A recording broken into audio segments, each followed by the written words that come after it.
فعلا يا حلوين. بالنسبه للناس اللي داخله الجامعه اول سنه ليها، اقول لكم تاخدوا ايه معاكم في اول يوم جامعه او في الجامعه عموما، والحاجات اللي انتوا هتحتاجوها.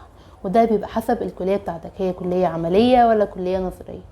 فالشنطه اللي هتكلم معاكم هي شنطه ظهر، وانا هوريكم شنطتي دي.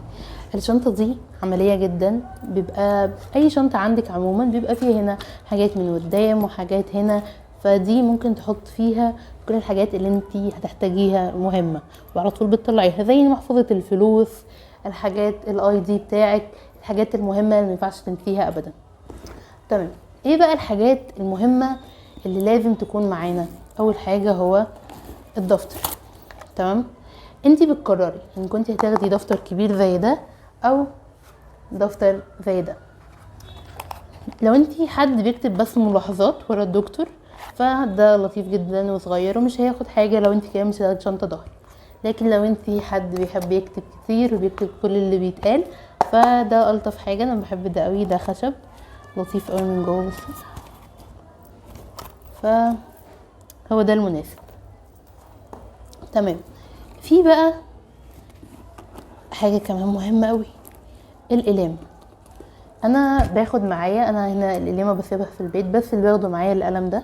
القلم ده بيبقى فيه اكتر من كذا لون، فالالوان دي بتبقى مفيده جدا ليا، واي لون انا عايزه اكتب بيه ملاحظات، الاحمر الازرق الاخضر الاسود موجود في القلم ده. فمش باخد قلمه كتير معايا، وباخد كمان قلم رصاص.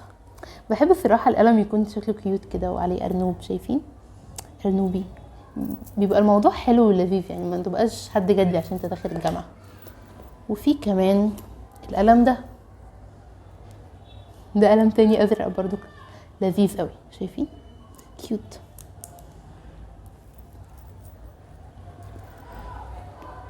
حابه اقول لكم شويه حاجات مهمه لازم في الشنطه تكونوا متاكدين ان معاكم حاجه زي كده. ايه ده بقى؟ دي لازم يبقى فيها حاجات كتير قوي، انا مش هوريكم كل اللي فيها بس هوريكم بس ايه الحاجات المهمه بالنسبه لي. اول حاجه بادي سبلاش. بصوا، احنا بنقعد فتره طويله جدا، الفتره دي بنتعرض بقى للمواصلات وحر فالحاجه دي مهمه جدا يعني. بصوا، لو عندكم حجم اصغر طبعا خدوه، انا كان عندي حجم اصغر بس خلص، فهو ده بصراحه حلو قوي زي ما انتم شايفين. هو حلو ازاي؟ انا نص يعني خلصان. وكمان عندنا المرطب. شفايفنا بتقشر جدا فتره الصيف فتره الشتاء عموما، فالمرطب حاجه مهمه جدا. اي نوع مرطب انتوا بتحبوه، علشان الشمس بجد حاجه مش ألذ حاجه. وبتاخدوا الميك اب بتاعكم لو انت شخص تحط مكياج ومثلا عايز تعدله، زي تمسح الايلاينر وبتفضل تلعب في عينيك وكده، فهتحتاج ان انت تاخد الحاجه الزياده معاك. طبعا حاجات تانية لازم تبقى في شنطتنا بس مش هنتكلم عنها احتياطي. وكمان برشام مسكن، ده لازم لازم لازم لازم يكون معاكي مسكن. دواء دواء للصداع، دواء لو بطنك هتوجعك، اي دواء عموما يكون معاكي في الشنطه لاي حاله ان كان ليكي او لاي حد من زمايلك. انا عشان ما تشتريش ميه كل يوم لازم يكون معاك ازازه ميه. تمام. شوفي انت بقى يعني انا باخد الازازه دي، لو في ازازه تانية انت بتستخدمها او اي ازازه عامه معاك، بس عشان ما تشتريش كل يوم ازازه. انت اصلا ممكن تستثمر لو حسبتها كل يوم ازازه ميه معدنيه، انت ممكن تجيب ازازه كويسه واحسن يعني.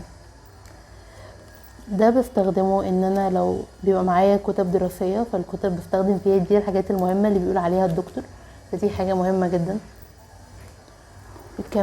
كمان في ناس بستغرب يعني ان هما مش بياخدوا الشواحن معاهم، علشان انا ممكن افضل طول اليوم بره فتليفوني هيفصل وبقى محتاجاه، فالشاحن حاجه مهمه جدا جدا جدا انك تاخدها معاك. فاوعوا تنزلوا بجد من غير الشاحن او باور بانك عموما.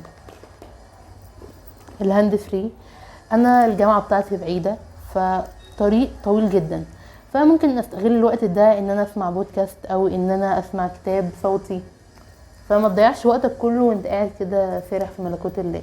حاول تستفيد يعني بالوقت ده. اكد عليكم ان اوعى تنسى الاي دي بتاعك، حطه في شنطتك في المكان اللي من قدام ده اللي انا قلت عليه، او مثلا في ظهر التليفون. اوعى تنساه اوعى تنساه عشان هو بجد بيضايقوك قوي، وعشان تدخل المحفظه بتاعتكم اوعى تنسوا. كمان تبس عايزه اقول لكم عليها، ما تخلوش فلوسكم كلها في المحفظه.